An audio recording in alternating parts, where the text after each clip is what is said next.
Tragedia en Manizales. 17 muertos y 7 desaparecidos deja deslizamiento. CMI en el lugar donde se originó el deslizamiento que acabó con 100 viviendas. Presidente Santos visita la zona de la tragedia y declara la calamidad pública. Lluvias se recrudecerán en las próximas 48 horas, dice el IDEAM. Reaparecen los arroyos en Barranquilla por las fuertes lluvias. Violentas marchas en Venezuela. Opositores y oficialistas se toman Caracas. Presidente Maduro asegura que se contuvo un golpe de Estado. Se apoya en Lemar. Lemar va al Tigre, va al Falcao. ¡Gol! Mónaco a la semifinal de la Liga de Campeones. Falcao marca en el triunfo sobre el Dortmund. Anzuki pasado para Cuadrado. Alba. Aquí está Dybala. Cuadrado habilitado. Cuadrado figura en el empate que lleva a la Juventus a semifinales de la Champions. Di Mayor amenaza con suspender la Liga Profesional del Fútbol Colombiano.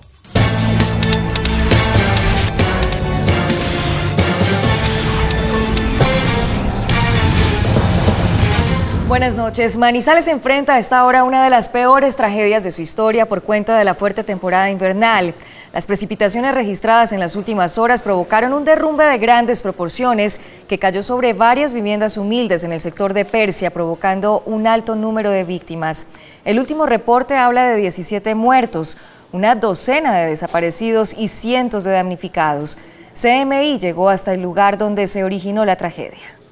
El deslizamiento que arrasó con varias viviendas del barrio Persia a las 3 de la mañana alertó a los habitantes del barrio González, que desde allí vieron la tragedia de sus vecinos. Según Julia María Giraldo, esto los obligó a salir de sus casas y evitó que la tragedia fuera mayor. Nosotros sentimos la bulla que gritaban en la calle, entonces yo le dije, amor, algo está pasando afuera. Entonces yo salí por la ventana y ahí mismo vimos mucha gente y salimos. Y yo llamé a mi hija, yo le dije, Lore, algo está pasando afuera. Y cuando vimos el deslizamiento del Persia, eso fue como a las 3:30 de la mañana. Y a las 5:20 pasó el de acá de arriba, y había siempre mucha gente en la caseta viéndolo, el deslizamiento de acá.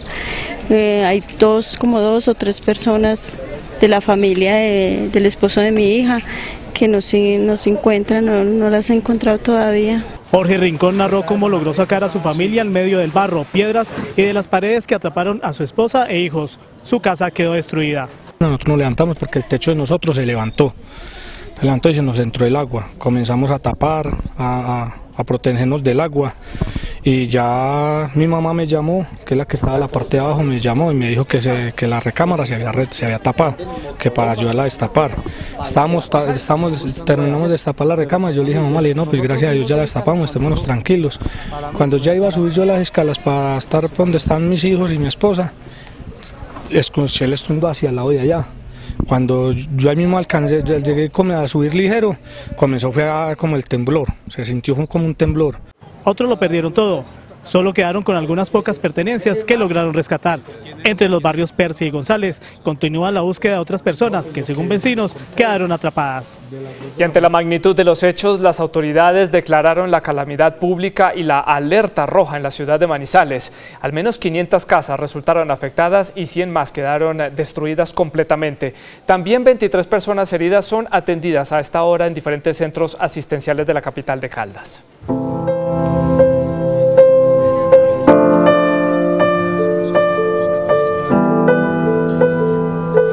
Hacia las 8 de la noche una fuerte lluvia comenzó a caer en Manizales, marcando una trágica noche en la ciudad, ya que según las autoridades cayeron más de 454 metros cúbicos de agua, 20 menos de lo que cae regularmente durante todo un mes. Debido a esto se presentaron deslizamientos en 25 barrios, que dejaron un saldo lamentable y tiene a la ciudad en alerta roja. Seguimos recibiendo reportes porque desafortunadamente las lluvias no cesan y digamos que estamos atentos precisamente porque esta problemática creemos que no se va a terminar aquí. Socorristas y grupos de rescate se unieron a los vecinos que ayudaron a evacuar a quienes se encontraban bajo riesgo, en especial a sus familiares. A las 4 de la mañana traje un señor herido aquí a la sala de velación, lo bañamos.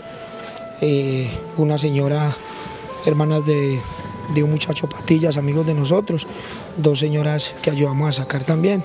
sepultadas, muertas, lastimosamente. De estas casas lograron salir sus habitantes después de escuchar que la montaña se les venía encima. Nosotros a buscar un refugio, la gente de por acá aledaña, pues los vecinos nos decían que nos refugiáramos en la casa de ellos, pero o sea, todo el mundo estaba asustado, entonces echamos más para abajo casi a llegar a la cancha donde nos pudimos refugiar. Postes y árboles caídos, lodo y piedra bajando de las laderas y grandes desastres dejó este torrencial aguacero que paralizó a la ciudad, dejando a su paso muerte y desolación.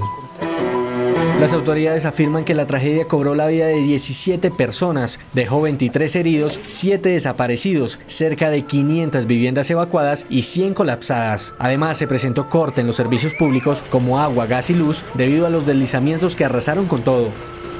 Cientos de damnificados que resultaron afectados por las emergencias en Manizales permanecen a la espera de ayudas que les permitan reiniciar sus vidas. Luego de los deslizamientos, los organismos de socorro ordenaron desalojar los barrios afectados. Muchas de las familias se ubicaron en calles y andenes a la espera de ayuda.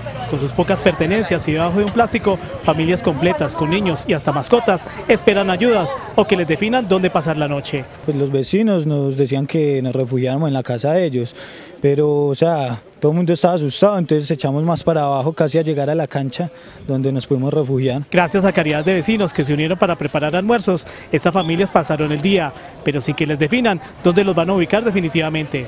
Mis pertenencias pues no las he podido sacar, las pocas pertenencias que me quedaron. Yo le hago un llamado a las autoridades de aquí que estén más pendientes de las situaciones en el momento de tanta lluvia. Muchos perdieron sus viviendas y otros dejaron sus casas por riesgo y ahora solo esperan que les den una solución pronta. El presidente de la República, Juan Manuel Santos, se desplazó en las últimas horas al lugar de la tragedia en Manizales. Recorrió la zona y también garantizó el acompañamiento permanente a los afectados por esta ola invernal. El presidente Santos recorrió una de las zonas de tragedia por los derrumbes en Manizales. Allí recibió por parte de los organismos de socorro el reporte de afectados. Anunció algunas medidas como la reubicación de viviendas. No pueden permanecer donde están porque son sitios de alto riesgo no mitigable y ahí no deberían estar esas viviendas. Se va a traer maquinaria adicional, aunque la maquinaria que hay en este momento es suficiente, y se van a iniciar unos trabajos en los cauces de las quebradas y los ríos para evitar que se repitan situaciones como esta. Insiste en hacer el llamado a alcaldes y gobernadores para que activen los sistemas de alertas tempranas para evitar tragedias como la de Mocoa y ahora Manizales. Lo que llovió ayer no había llovido nunca en la historia de Manizales. La intensidad de la lluvia no se había registrado nunca y eso es algo que tenemos que tener conciencia. También pidió a los colombianos tener mucho cuidado porque la temporada de lluvias hasta ahora comienza. Y estén todos alertas. La comunidad debe estar alerta, siempre atendiendo las recomendaciones de las autoridades, de la alcaldía, porque, por ejemplo, en esta ocasión el alcalde les recomendó a unas familias que no regresaran al sitio de donde los habían evacuado. Regresaron, vino otro deslizamiento y ahí se presentaron más víctimas. El jefe de Estado dijo que se deben seguir las instrucciones de las autoridades oficiales porque en situaciones como estas hay personas que quieren generar pánico con informaciones falsas de posibles derrumbes y avalanchas. Y precisamente las autoridades meteorológicas alertaron sobre el recrudecimiento de las lluvias en diferentes regiones del país durante las próximas 48 horas.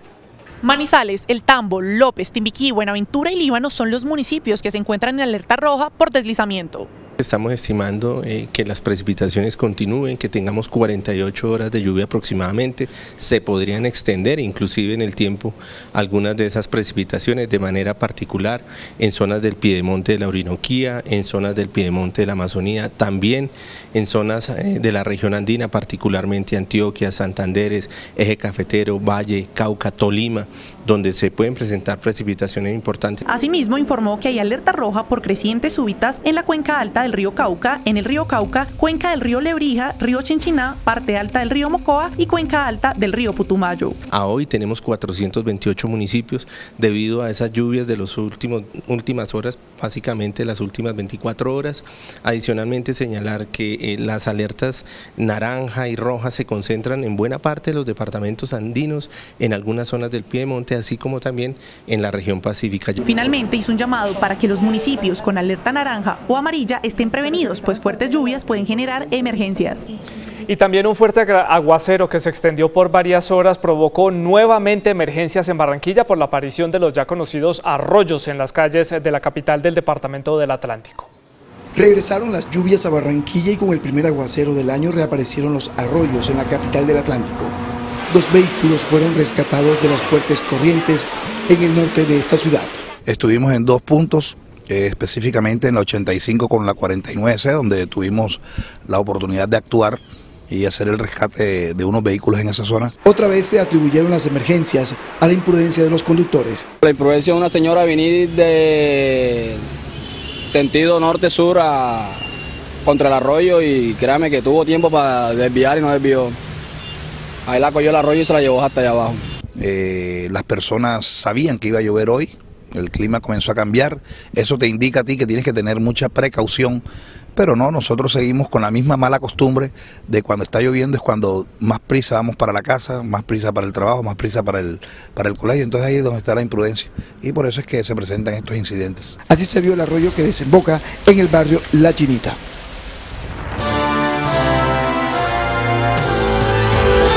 En otros temas, violenta jornada en Venezuela, el gobierno de Nicolás Maduro reprimió una vez más las marchas de la oposición. Los enfrentamientos entre la Guardia Nacional Bolivariana y los manifestantes dejan hasta el momento 2 muertos, decenas de heridos y más de 100 detenidos. Con gases lacrimógenos, el gobierno busca silenciar la voz de los venezolanos que reclaman a gritos la salida de Nicolás Maduro del poder y exigen el respeto de los derechos humanos. ¿Qué le pasó? Un tiro en la cabeza. Este joven recibió un disparo en la cabeza durante las movilizaciones. Fue trasladado al hospital, pero perdió la vida después de ser intervenido quirúrgicamente. Con el paso de las horas, las cosas se complicaron aún más. En el estado Táchira se registró la muerte de otra joven. La chamita quedó sola porque nosotros nos tienen arrinconados allá abajo, para que lo sepan. Pese al abuso del poder por parte de las autoridades, esta mujer se paró frente a esta tanqueta para impedir su paso. Esta imagen representa la valentía de millones de venezolanos que arriesgan su vida para buscar una salida a la profunda crisis socioeconómica de su país.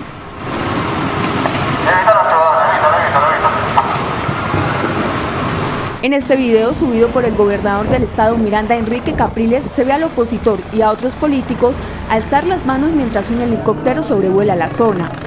Él y su equipo tuvieron que resguardarse bajo este puente vehicular en la autopista Francisco Fajardo.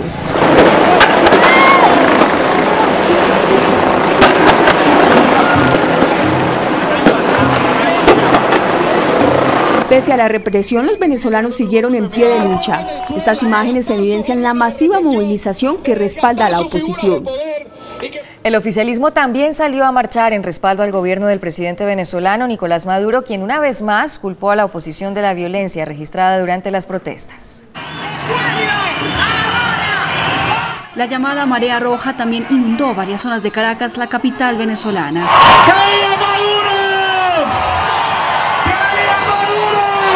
Cientos de chavistas se dieron cita en la avenida Bolívar para manifestarle su respaldo al presidente Nicolás Maduro y a la denominada Revolución Bolivariana.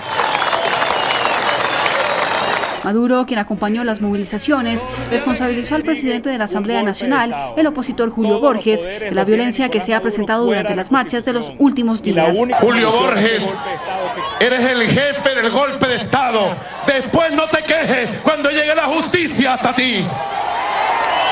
Julio Borges, te lo estoy diciendo con tiempo. Estoy decidido a defender mi patria y a defender al pueblo. Los seguidores del gobierno también marcharon para conmemorar el día de la proclamación del Acta de Independencia de Venezuela, ocurrido el 19 de abril de 1810. Los delegados de la Asamblea Legislativa de Venezuela, encabezados por el presidente de la Comisión de Relaciones Exteriores, Luis Florido, acudieron hoy al Senado de Colombia para pedir solidaridad del pueblo y del poder legislativo colombiano para que su país ponga término al régimen de Nicolás Maduro. Los dirigentes políticos venezolanos en oposición a Nicolás Maduro dijeron ante el Congreso colombiano que en su país se impone un régimen al que llamaron dictatorial y narcotraficante e invocaron la solidaridad de los legisladores colombianos para acabar con ese sistema. Ese cambio pasa por la restitución de la democracia y del sistema democrático que solo será posible por medio de la celebración de elecciones generales, justas, libres, transparentes y confiables que permitan la competencia en igualdad de condiciones de todos los actores para que así sea la voluntad popular expresada a través del voto y no las balas las que diriman las controversias en nuestra sociedad. No hay democracia en Venezuela. ¿Qué estamos pidiendo para que quede claro nuestro mensaje en este momento a la comunidad internacional? Si ha habido la ruptura del orden constitucional, tenemos que reponer el orden constitucional, restaurar la democracia. Eso solo pasa por el llamado a elecciones generales en Venezuela. Los representantes de la oposición venezolana fueron recibidos y acompañados por los congresistas del Centro Democrático, encabezados por el expresidente Álvaro Uribe. En Bogotá, el expresidente Álvaro Uribe y el exprocurador Alejandro Ordóñez acompañaron a varios ciudadanos venezolanos que protestaron por lo que calificaron como una dictadura en su país. Una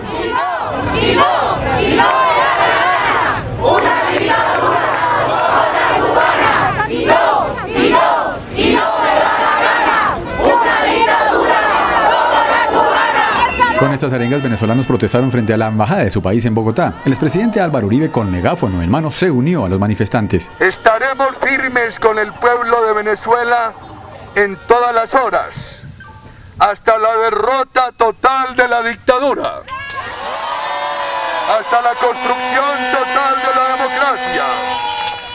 El exprocurador Alejandro Ordóñez también aprovechó para protestar contra el gobierno Santos. Ha llegado el momento de echar a patadas al señor Maduro. Hoy por mí, mañana por ti, es nuestro espejo. No recorreremos el mismo camino. Acá nos corresponderá también en la calle, porque vamos a sacar también a patadas al señor presidente Santos. Los venezolanos anunciaron que continuarán realizando manifestaciones como esta hasta que regrese la democracia en el vecino país. En otros temas, el presidente Juan Manuel Santos presentó las 8 propuestas del gobierno nacional para enfrentar los escándalos de corrupción en el país. Por su parte, los jefes de los entes de control entregaron un balance sobre este tema. El presidente Juan Manuel Santos presentó este miércoles las propuestas del gobierno para enfrentar los casos de corrupción en el país. Entre las medidas del primer mandatario destacan el fortalecimiento de la DIJÍN, las superintendencias y un proyecto de ley que busca eliminar la casa por cárcel para los corruptos. Vamos a presentar al Congreso un paquete de medidas legislativas para hacerles más difícil, hacerles imposible la vida a los corruptos. Una ley de protección de denunciantes para que nadie tenga miedo de denunciar. El primer mandatario defendió su gestión en sus 2 periodos al mando del país y aseguró que ha actuado con transparencia. Reitero una vez más que todo nuestro interés, nuestro único interés, es que la verdad salga a la luz y que caiga todo el peso de la ley sobre las personas y funcionarios que hayan participado en estos sobornos. Por su parte, el fiscal general de la Nación indicó que escándalos de corrupción como el de Odebrecht son un claro ejemplo de los comportamientos que debe evitar el país y aseguró que desde el ente investigador se ha buscado revelar la verdad de los sobornos en el país. Tenemos, oigan bien, 17 líneas de investigación asociadas al caso de Odebrecht, como por ejemplo el tema de la financiación de las campañas políticas, frente al cual se me señaló de haber actuado de manera precipitada. Hoy no hay ningún colombiano que no conozca que en 3 campañas políticas presidenciales del 2010 y del 2014 hubo dineros de Odebrecht. Igualmente, el procurador general aseguró que el país enfrenta un momento crítico en materia de corrupción, por lo que pidió que las instituciones no bajen la guardia frente a estos casos. Es realmente lamentable vanagloriarse de que estamos ganando la batalla contra los violentos, pero que vayamos a perder la batalla contra los corruptos. En su diagnóstico, el Contralor General Edgardo Maya dijo que se debe tener especial atención en los sectores que contratan la infraestructura y la salud en el país. Miremos la infraestructura, miremos la salud, miremos la alimentación, miremos el tema que convoque cualquiera de los aquí presentes y tenemos a cutiplén eventos en donde demuestran la corrupción. Las declaraciones de los funcionarios fueron entregadas en un foro sobre la lucha contra la corrupción en el país. Gracias por su compañía. A las 9:30, más CMI. 8:30, información internacional. Ya nos vemos. Feliz noche.